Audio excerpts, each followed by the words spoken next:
Particular time ఎంత important టైంలో వాళ్ళు ప్రచారంలో కూడా పార్టిసిపేట్ చేయకుండా అశ్రద్ధగా ఉన్నారంటే రేపు మరి పాలన ఎలా చేస్తారో ప్రజలందరూ కూడా గమనించాలి. మరి స్థానికంగా అందుబాటులో ఉండే వాళ్ళకి ఒక అవకాశం ఇచ్చినట్టయితే మేము దగ్గరుండి బాధ్యతగా మీ కుటుంబ సభ్యురాల్లాగా ఏ కష్టం వచ్చినా వెన్నంటూ ఉండి మమ్మల్ని అందరినీ బాధ్యతగా బాగా చూసుకొని ఏ సమస్య రాకుండా పరిష్కారం చేస్తానని హామీ ఇస్తున్నాను. మీ ప్రాంతం అభివృద్ధి పారిశ్రామిక అభివృద్ధి చెందిందని అంటున్నారు టీడీపీ నాయకులు. ఏమండి, ఈ 5 సంవత్సరాల్లో 3 సంవత్సరాలు కరోనాకి పోయింది.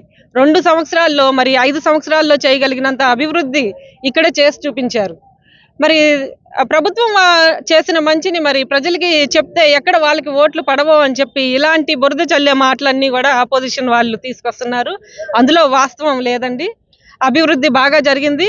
ఇంకా మరి నేను కూడా నాకు అవకాశం ఇస్తే రెట్టింపు ఉత్సాహంతో మరింత అభివృద్ధి చేస్తానని హామీ ఇస్తున్నాను.